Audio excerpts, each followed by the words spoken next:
In the world of luxury automobiles, few vehicles command as much respect as the Range Rover. Its origins can be traced back to a time when utility reigned supreme, when the very idea of a luxurious off-roader seemed almost absurd. Yet, innovation often thrives on defying expectations. The journey began with Maurice Wilks, a man whose vision for a no-nonsense workhorse laid the foundation for what would become the Land Rover. As the years passed, another brilliant mind would take that DNA and redefine it, proving that off-road prowess and refinement could indeed coexist. The result was the birth of a billion-dollar brand that would go on to redefine the meaning of the term SUV. Maurice Wilks wasn't just an engineer, he was a visionary. As the chief engineer of the Rover Company, he was known for turning ambitious ideas into reality. In 1947, while spending time on his farm in Anglesey, Wales, Wilks faced a challenge. That would shape his legacy, creating a vehicle that could conquer any terrain. Inspired by the rugged reliability of the wartime Willys Jeep, he sought not to replicate it, but to improve upon it. Using an old Jeep chassis, Wilks and his team began experimenting, modifying the frame, refining the suspension, and adapting the design for both agricultural and civilian use. He envisioned a vehicle that farmers, workers, and explorers could rely on, a machine as versatile as a tractor, yet comfortable enough for the road. This vision became the Land Rover series. 1. However, innovation rarely comes without resistance. When Wilks proposed the idea to Rover's executives, he faced skepticism. The company, known for producing sedans, doubted whether a market existed for a rugged off-road vehicle. But Wilks remained persistent. He showcased prototypes, demonstrated the vehicle's durability, and slowly changed minds. Post-war Britain was evolving, and the need for a robust, all-terrain vehicle was growing clearer by the day. In 1948, the Land Rover Series 1 debuted at the Amsterdam Motor Show, receiving an overwhelmingly positive response. What began as a practical farm vehicle quickly became a global icon, thanks to Wilks's vision, persistence, and engineering brilliance. Despite its early success, the Land Rover was initially considered a temporary model to help Rover survive the uncertain post-war economy. Britain was facing severe material shortages, particularly steel, making traditional car manufacturing difficult. Wilks turned this challenge into an opportunity by using aluminum, an unconventional yet practical alternative made available, through surplus aircraft materials. Lightweight and corrosion-resistant, aluminum gave the Land Rover its trademark durability. Initially, production was limited as Rover executives were unconvinced of the vehicle's long-term potential, but Wilks knew they had something special. After the Land Rover's debut, demand soared. Farmers, military officials, and industrial workers all wanted a vehicle that could do it all. The company had underestimated just how needed such a vehicle was. Wilks fought tirelessly to secure resources, optimize production, and meet the growing demand. His efforts turned the Land Rover from a stopgap solution into the most successful product in Rover's history, a true automotive legend.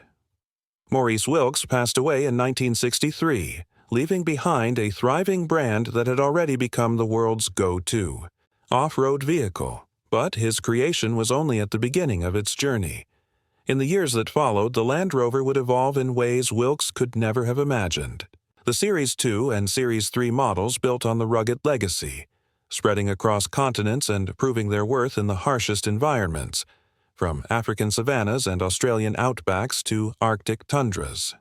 Humanitarian organizations, governments, and explorers alike turned to Land Rover for its unbeatable reliability. By the late 1960s, however, the automotive world began to shift. Consumers started demanding not just capability, but comfort.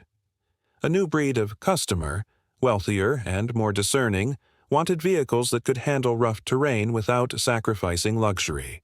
While the original Land Rover was built out of necessity, this emerging market called for a new type of off-roader, one that combined luxury with the Land Rover's legendary toughness. Although Maurice Wilks never lived to see it, His creation was on the verge of a remarkable transformation.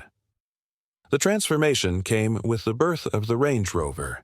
Spen King, a brilliant engineer and nephew of Morris Wilks, saw an opportunity to revolutionize the SUV market.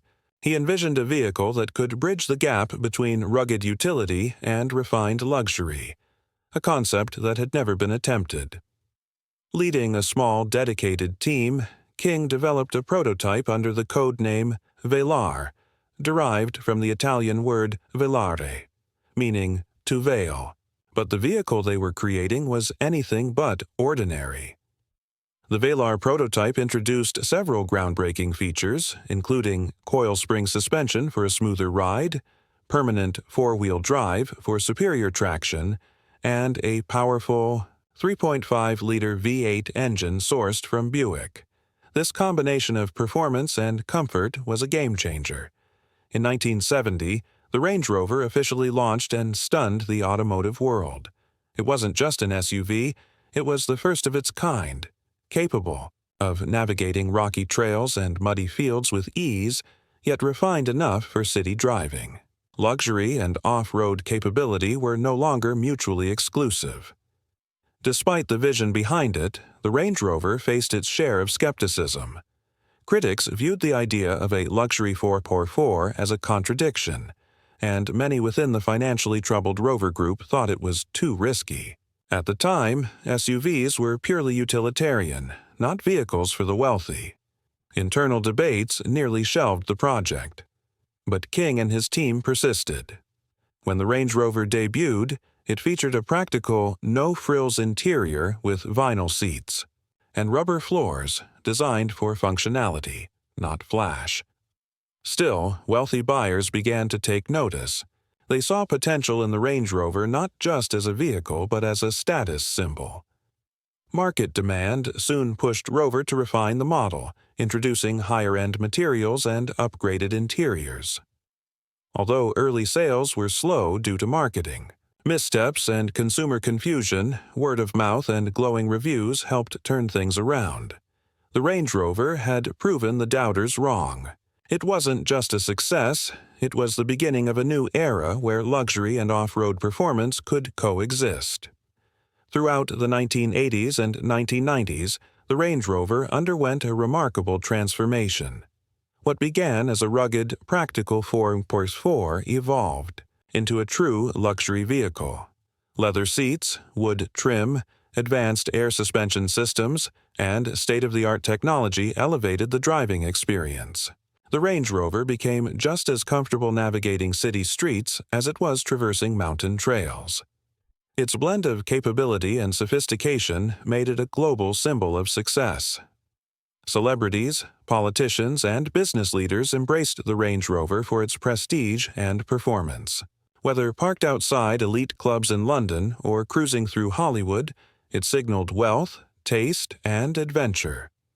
The brand's global expansion hit a milestone in 1987 with its official entry into the U.S. market, cementing its place as a dominant force in the luxury SUV space. What began as Morris Wilks's vision for a rugged workhorse had evolved into a billion-dollar brand that forever changed the world of automobiles. The Range Rover didn't just follow trends, it set them, redefining what it meant to drive with power, purpose, and style.